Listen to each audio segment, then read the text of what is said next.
Beralih ke informasi lainnya, saudara, di era adaptasi kebiasaan baru atau new normal, teknologi perawatan kecantikan terus melakukan inovasi teknologi, salah satunya dengan teknologi Light Emitting Diode atau LED.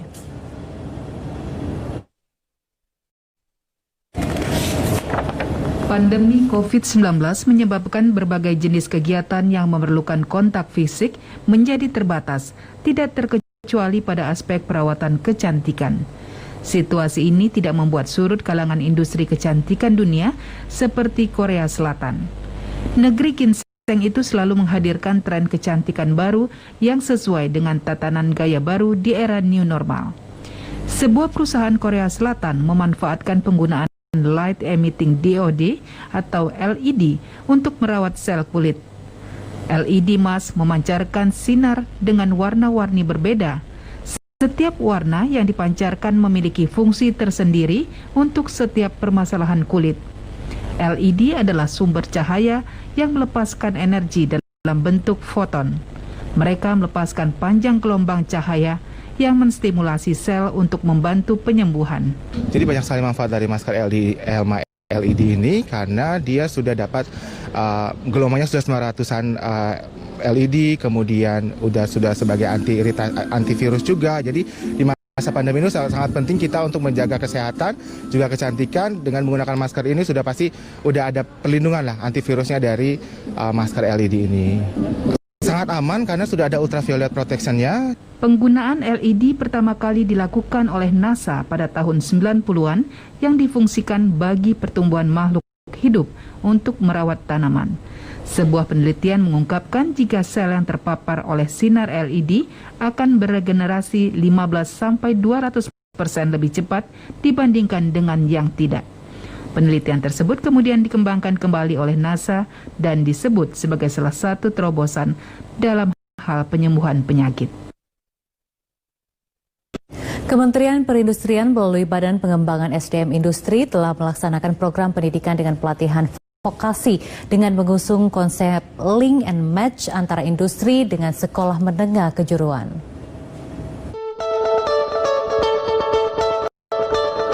SMK Sekolah Menengah Analis Kimia Bogor merupakan salah satu lembaga pendidikan kejuruan negeri di bawah binaan Badan Pengembangan Sumber Daya Manusia Industri Kementerian Perindustrian.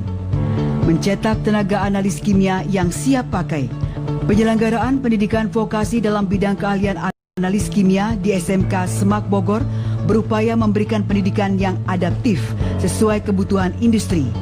Penyelenggara pendidikan harus didukung kerjasama antar industri dan sekolah untuk menghasilkan lulusan analis kimia yang kompeten, unggul, dan siap berkontribusi di dunia kerja. Kepala SMK Semak Bogor, Dwika Riandari, mengatakan peminat peserta didik ingin masuk SMK Semak Bogor setiap tahun terus meningkat. Lamanya pendidikan di SMK Semak Bogor ini selama 4 tahun.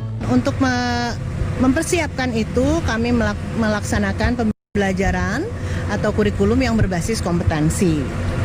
Sehingga lulusan sebelum kita salurkan ke user, industri, which is industri atau institusi-institusi yang memiliki laboratorium pengujian di dalamnya, kita sudah mempersiapkan siswa-siswa agar memiliki kompetensi yang sesuai dengan industri. Tentunya itu didukung dengan sarana prasarana yang lengkap dan yang sesuai dengan kebutuhan industri.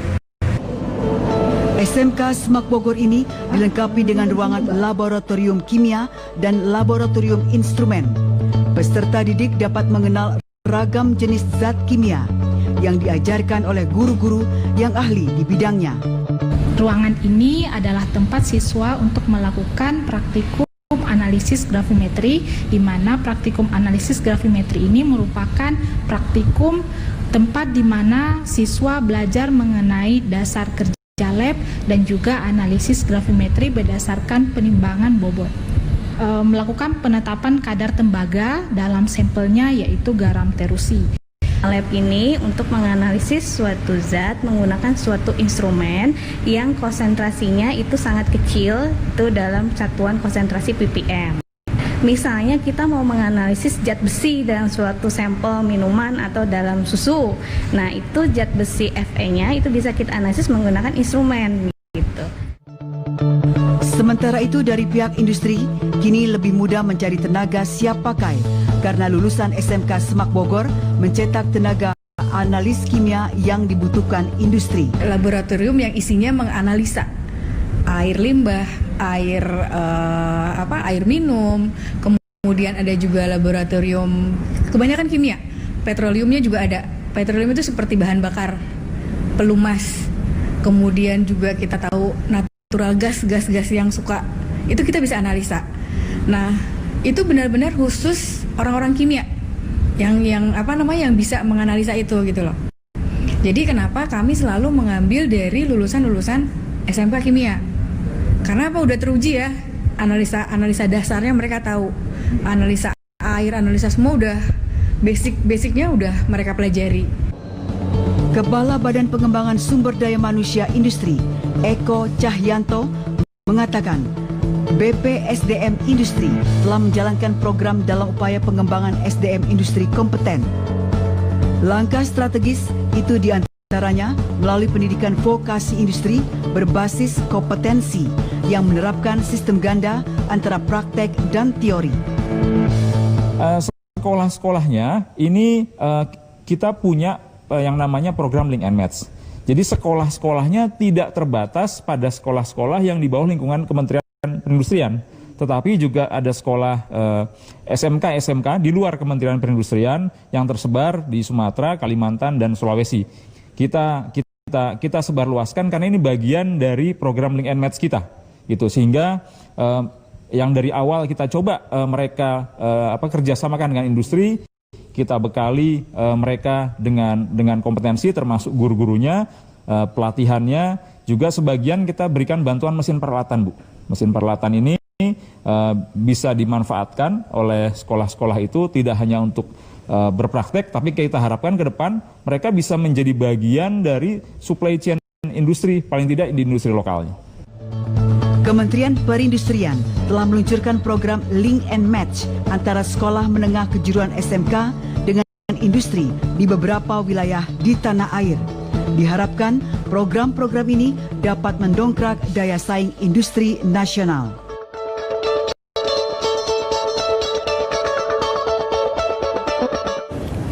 Ya, saudara, untuk pertama kalinya pembagian rapor di Sekolah Menengah Pertama SMP 1 Kudus dilakukan secara daring. Pembagian dilakukan secara daring ke nomor wali murid beserta informasi dalam menjaga protokol kesehatan di tengah pandemi. Hal tersebut dilakukan upaya pihak sekolah dalam mencegah kerumunan, namun pembagian rapor tetap tersampaikan.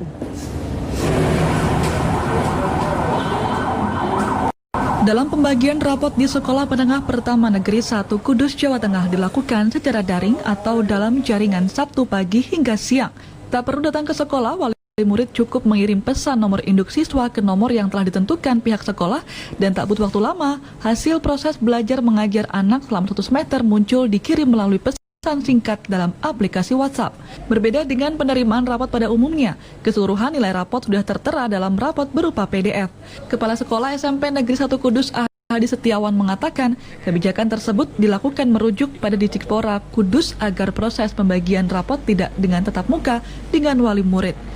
Langkah ini mendapat respon positif dari sejumlah wali murid, pasalnya hal tersebut dilakukan dalam menghindari kerumunan di tengah pandemi COVID-19. Semua pengambilan rapot ini bisa dilakukan secara daring, Jadi orang tua itu bisa ngeklik lewat NISN siswanya, baru nanti muncul nilai yang bersangkutan. Insya Allah sebagian besar orang tua murid memahami, Mas. Ya, orang tua murid sepenuhnya memahami kebijakan dari sekolah ini karena semuanya bertujuan untuk positif. Para murid diimbau menghindari kerumunan, tidak berpergian keluar kota selama liburan sekolah sebagai antisipasi pencegahan penyebaran COVID-19. Saudara, PT Taman Wisata Candi Borobudur, Prambanan, dan Ratu Boko pada masa pandemi COVID-19 menargetkan lebih dari 2 juta kunjungan wisatawan hingga akhir tahun 2020. Namun mewajibkan rapid test antigen diprediksi membuat minat wisatawan turun.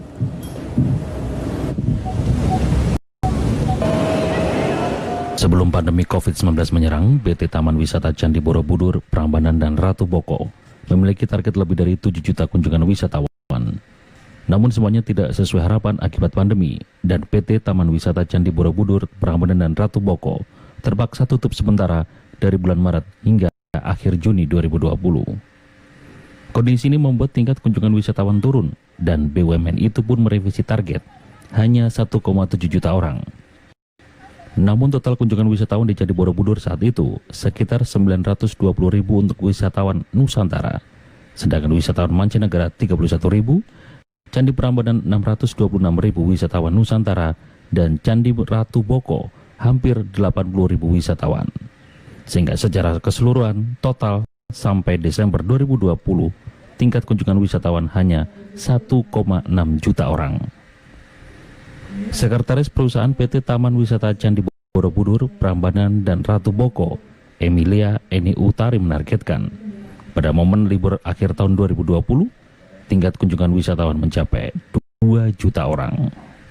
Tapi dengan adanya informasi yang kami dapatkan bahwa wisatawan yang berkunjung dari berbagai daerah itu harus mengikuti aturan dengan swab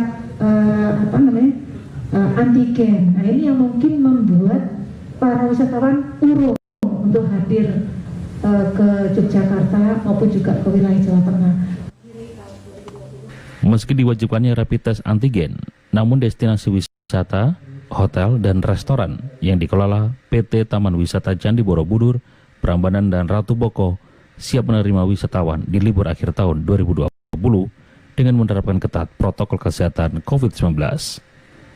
Wisatawan diprediksi mulai ramai setelah semester 2 2021 seiring dengan kebijakan pemerintah Indonesia melaksanakan vaksinasi COVID-19. Herdian Giri melaporkan. Objek wisata di Kabupaten 50 Kota terus bangkit pasca pandemi COVID-19 yang terjadi sejak beberapa waktu lalu. Meski telah diizinkan untuk kembali beroperasi, objek wisata tetap memperketat protokol kesehatan bagi wisatawan, terutama terkait penggunaan masker. Sejumlah objek wisata yang ada di Kabupaten 50 Kota terus membaik pasca diizinkan kembali beroperasi sejak beberapa waktu lalu, namun belum terlihat terjadi lonjakan pengunjung yang signifikan. Wisatawan yang datang masih didominasi oleh mereka yang berasal dari Provinsi Sumatera Barat. Pengawasan protokol kesehatan yang ketat ini oleh pengelola objek wisata diharapkan dapat mengantisipasi penyebaran COVID-19 di lokasi objek wisata. Pengunjung yang datang juga menyebutkan mereka menyambut baik dengan kembali dibukanya objek wisata di Kabupaten 50 Kota. Selama pandemi sebetulnya objek wisata ini ditutup. Tapi setelah new normal dibuka kembali, walaupun minat pariwisata masih berkurang.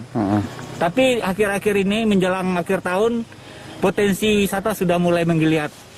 Sesuai dengan protokol kesehatan, wajib pakai masker, cuci tangan, jaga jarak. Masyarakat berharap dengan diizinkannya objek wisata kembali beroperasi, tidak ada lagi penambahan kasus baru COVID-19 di daerah itu, sehingga angka penyebaran COVID-19 di Kabupaten 50 Kota dapat terus semakin menurun. Dari Kabupaten 50 Kota, Edward, TVRI Sumatera Barat. Baik saudara, informasi tadi sekaligus menutup perjumpaan kita dalam Klik Indonesia Siang. Tidak lupa kami ingatkan selalu untuk selalu ingat pesan ibu dengan menggunakan masker, jauhi kerumunan, jaga jarak, dan mencuci tangan dengan sabun. Akhirnya saya Nirma Ramadhania. Dan saya Natasha Baruntu. Saudara tetap terus saksikan TVRI Media Pemersatu Bangsa. Selamat siang dan sampai jumpa.